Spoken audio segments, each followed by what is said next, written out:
Hey guys, welcome to Infinity Junction. This is Vivek. So today we are going to learn the concept of completing the square method. So this is one of the basic method to find the roots of quadratic equation. तो आओ पहले देखते हैं कि कौन कौन से basics methods हैं क्वाड्रेटिक इक्वेशन के रूट्स को फाइंड करने के लिए, फिर डिस्कस करेंगे completing the square method in detail.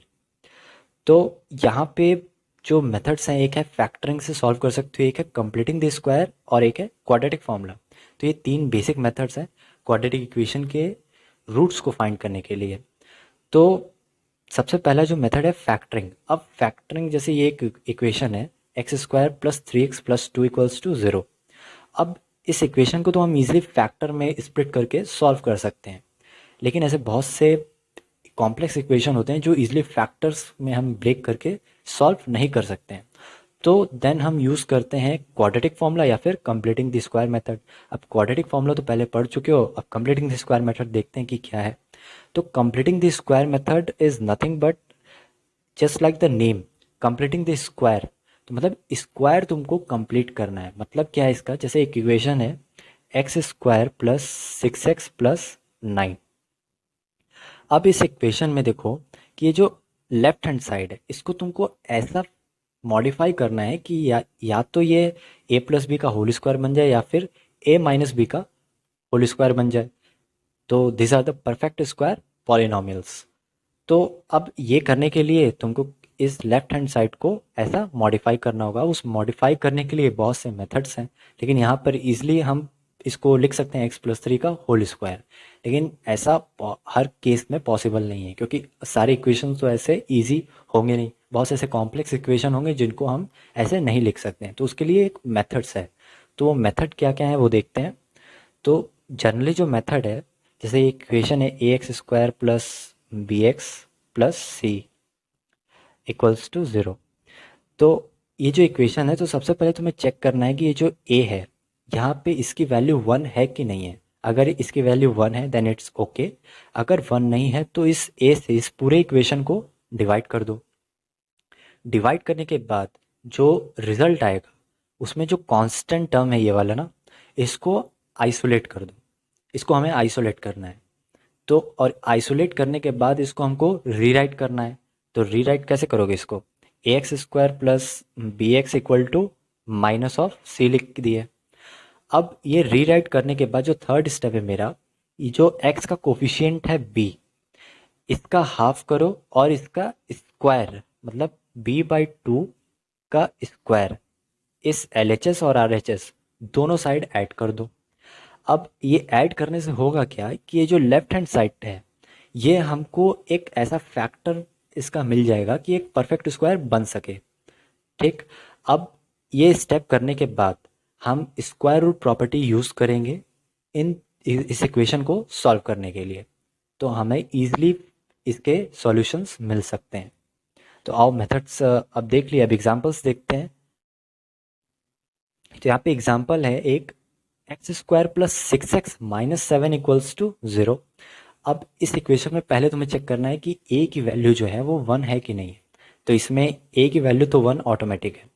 Then अब इसको हमको रीराइट करना है। तो ये जो कांस्टेंट टर्म है ना इधर -7, इसको रीराइट करके आइसोलेट कर दो। तो आप पहले आइसोलेट करो फिर इसको रीराइट करो।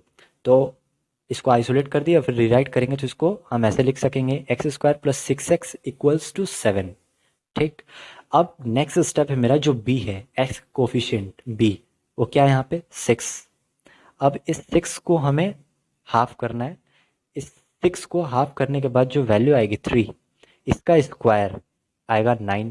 इसके स्क्वायर को हमें दोनों साइड LHS RHS में ऐड कर देना है। अब ऐड करोगे तो यहाँ पे ये इस फॉर्म में बन जाएगा x square plus 6x plus 9 equals to 7 plus 9।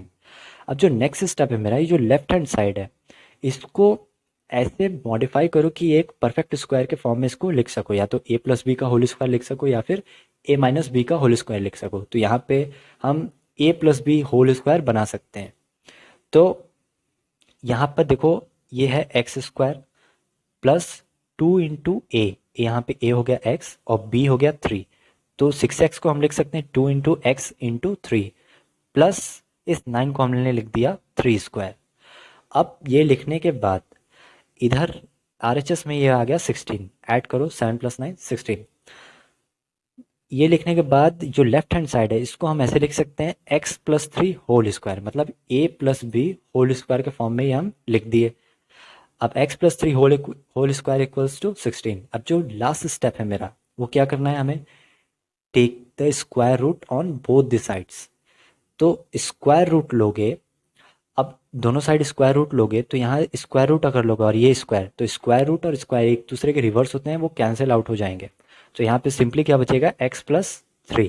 अब x+3 बचा और जो राइट हैंड साइड है स्क्वायर रूट लोगे तो आएगा +(-√16). ओके, तो अब यहाँ पे x+3 है इक्वल्स टू +(-√16), मतलब ±4।